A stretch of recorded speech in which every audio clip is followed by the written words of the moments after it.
Buenas noches, queridos hermanos. Saben, estos días estaba pensando en todo lo que está a punto de acabar, que ya parece que la escalada está en camino. Entonces es cuestión de tiempo que las cosas se reestructuren y poco a poco vuelvan a la normalidad.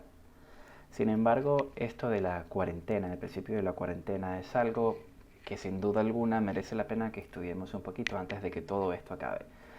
Porque la Biblia como tal tiene mucha razón en muchas cosas que dice y ha sido pionera en la mayoría de vocabulario, como decía Roberto Adenas en la primera lección de la escuela sabática en el comentario que hacen por internet.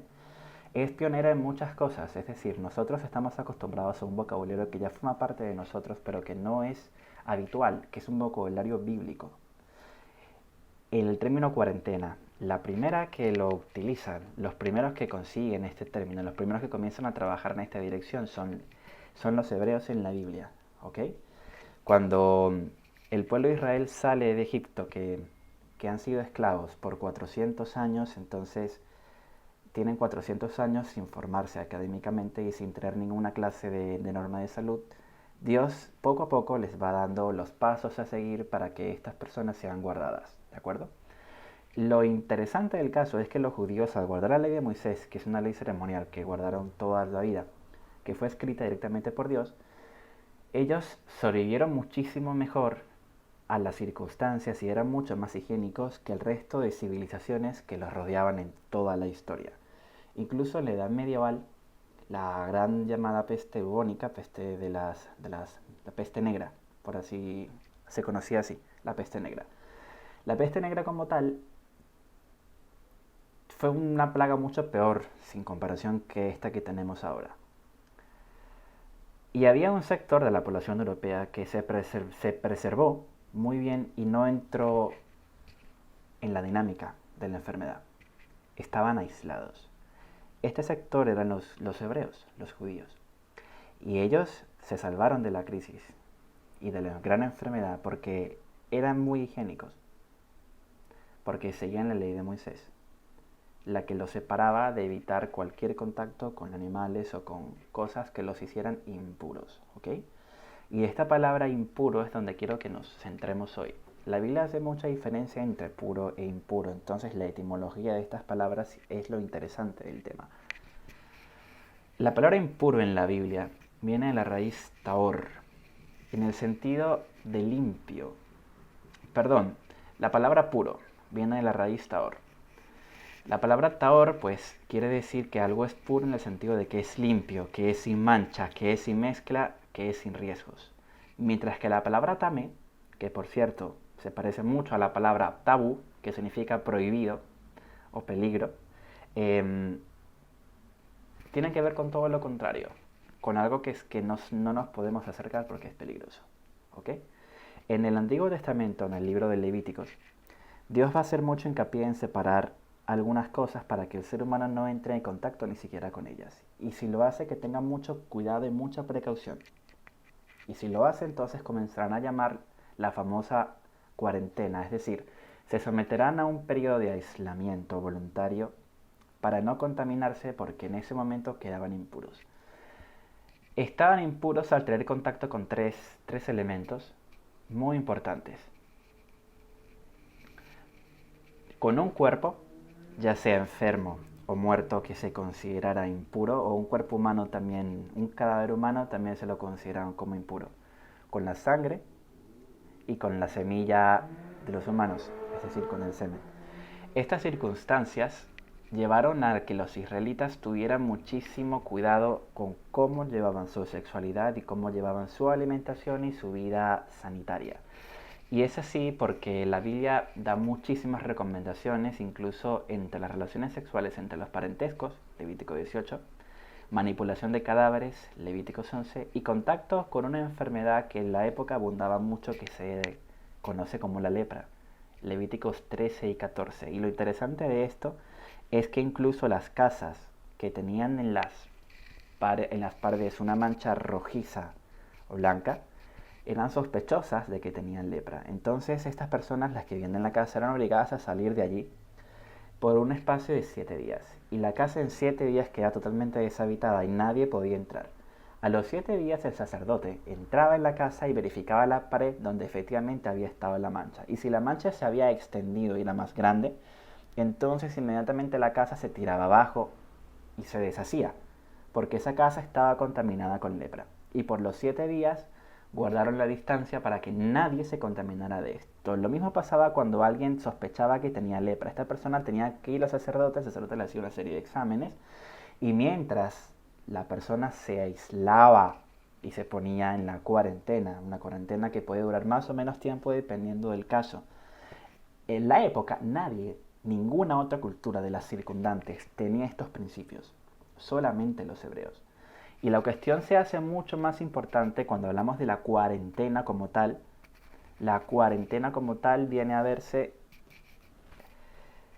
en las cuestiones relacionadas con la sangre en el cuerpo humano y con los nacimientos.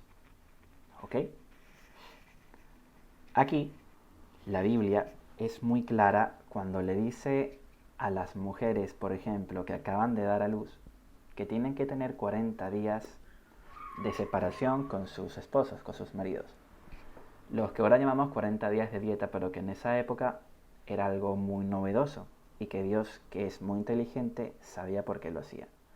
Lo mismo pasaba cuando tenían el periodo, o los hombres cuando habían estado con alguien íntimamente, con una mujer íntimamente. Estas personas tenían que inmediatamente ir a ducharse después de esto. No podían quedarse así como así. Las leyes salubres, las leyes sanitarias de esta generación hicieron que a lo largo de la historia los hebreos guardaran muy bien su salud pública. Y no solamente se refiere a la salud pública como tal del cuerpo, sino que también guardaba mucho la condición espiritual y la mente que tenemos. Roberto Badenas, en su obra Más allá de la ley, en la página 112, nos deja lo siguiente. Lo leo textualmente para que se nos quede claro. Con sus parámetros de puro e impuro, las normas que acompañan la santificación de necesidades o instintos naturales ayudan al hombre a acostumbrarse a pensar en el otro, precisamente en los momentos en que más tentado está a dejarse llevar por sus impulsos egocéntricos. Página 112. La cuarentena no solamente invitaba al ser humano a reservarse de hacer ciertas cosas, porque le tocaría estar en cuarentena si las hacía, sino que lo invitaba a, ya que lo iban a hacer, a pensar en la otra persona, que también se iba a quedar en cuarentena como tú, para evitar hacerle alguna clase de daño, sino que en todo momento cuidar su alma, cuidar su cuerpo y cuidar su bienestar, al igual que tú estás cuidando el tuyo. La filosofía de Dios, la filosofía de los cristianos, la filosofía que Él ha tratado de transmitirnos a nosotros a lo largo de toda la Escritura siempre ha sido, cuida de tu prójimo, así como a ti te gustaría que tu prójimo también cuidara de ti. Dios es un Dios muy inteligente y todo lo que nos dejó escrito lo hace por razones muy inteligentes. En Proverbios, por ejemplo, 2:11, el Señor nos deja dicho, la discreción te guardará, te preservará la inteligencia. Texto que es sumamente importante para nosotros hoy. La discreción te guardará, te preservará la inteligencia. Así lo dice la Biblia. En estos momentos en que ahora viene la escalada general, que comenzamos a recuperar la realidad de las cosas, la discreción nos guardará, hermanos, y la inteligencia nos preservará. Y saben exactamente de lo que estoy hablando y de lo que me refiero. Y por último, un tercer aspecto que me gustaría resaltar hoy con ustedes es el aspecto de la cuarentena en sí, los 40 días como tal, que muchos en la Biblia guardaron. ¿Ok? Cuando una persona, una mujer daba luz, esta mujer tenía que estar 7 días más luego 33 más, es decir, 40 días aislada para preservar su salud y que se recuperara de todo el traumatismo que conllevaba un parto. 40 días, aquí está la cuarentena. Esto lo dice el Señor en el año 1500 a.C. y el próximo que hablaría de cuarentena sería el médico griego Hipócrates del siglo V a.C., es decir, en el año 400 y pico a.C. 1100 años después que Dios había dejado el principio de cuarentena establecido, el hombre apenas consigue descubrir que esto es importante 1100 años después. Y Dios ya lo había dicho en el 1500 antes de Cristo. Dios siempre tuvo razón y Dios siempre fue inteligente. La cuarentena, a pesar de guardarnos a nosotros en circunstancias como estas, también sirve para guardar nuestra mente. Se puede comparar con la estadía en el desierto. Jesús pasó 40 días en el desierto, Moisés pasó 40 años solo en el desierto, Elías pasó 40 días en el desierto, Juan el Bautista se fue al desierto. Los grandes amigos de Dios siempre han ido al desierto. Y en esta época del desierto era importantísimo que la pasaran porque se prepararon para lo que vendría después. Sin el desierto, las vidas y los ministerios de estos hombres no hubieran tenido lugar. Y esto es así, y nosotros ahora lo sabemos. Adriana Pereira compuso una canción que canta María José Jimeno que habla de esto, del desierto, que por cierto la cantó Rocío, musical, donde dicen que en el desierto los grandes amigos de Dios son los que se encuentran con Él allí, los que se encuentran consigo mismos. Hemos pasado todos por una especie de desierto, aislados en las casas. Hemos pasado todos por un espacio en que nos hemos encontrado con nosotros mismos más tiempo del que estamos acostumbrados. Hemos pasado por un espacio en el que si no hicimos nada nuevo, no aprovechamos bien el tiempo y no leímos ningún libro, ni descubrimos otra cosa de nosotros, ni tratamos de transformar nuestra vida, es porque nunca nos faltó tiempo, sino disciplina. Y si nos faltó disciplina es el momento de ponerla en marcha y asegurarnos de que no nos vuelva a pasar. Porque el tiempo es oro y aprovechando bien el tiempo es donde los seres humanos triunfan. Hablaba con un hijo de Blanca, con Cristian, una frase que dice que es importante, no recuerdo dónde la leí, pero me quedó clarísima cuando la escuché y cuando la leí. Decía, un hombre fracasa o triunfa en la forma en que usa o gasta su tiempo libre. La discreción te guardará, te preservará la inteligencia. Yo espero que este desierto que hemos pasado todos y que ya está acabando sea un punto de inflexión en nuestras vidas. Y si no lo ha sido, hermanos, aún nos queda un poquito más de tiempo para que lo sea.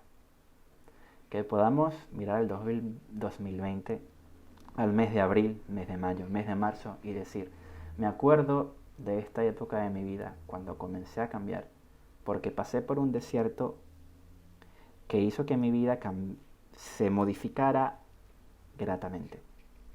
Porque en ese desierto me encontré con Dios, con el invisible, con mi amigo. Todavía queda un poquito más de tiempo para que el desierto acabe. Así que si no lo hemos aprovechado del todo, hay una pequeña oportunidad para aprovecharlo. Dice la Biblia que para los que aman al Señor, todas las cosas los ayudan a bien, incluso esta que acabamos de pasar. Vamos a orar. Querido Señor, te pido por favor que tu Santo Espíritu esté con nosotros y que nos ayudes a hoy miércoles de oración poder tenerte a nuestro lado, poder hablar contigo, poder confesarte nuestros pecados, poder tener una vida mejor de la que hemos tenido. Señor, que esta oportunidad, esta crisis, este desierto que hemos pasado juntos nos sirva para aprender de nuestros errores, para no cometerlos otra vez y para reconducir nuestra vida a un mejor puerto. Y si nuestra vida, Señor, está bien encaminada, entonces ayúdanos a mejorarla y a que sea mejor aún de lo que estaba antes, porque toda crisis tiene una salida, tiene una solución. Gracias porque nos has acompañado durante todo este tiempo y te pido que nos acompañes en lo que viene, que sé que será difícil, pero contamos con tu gran ayuda que nunca nos faltará. En nombre de Jesús. Amén. Dios los bendiga.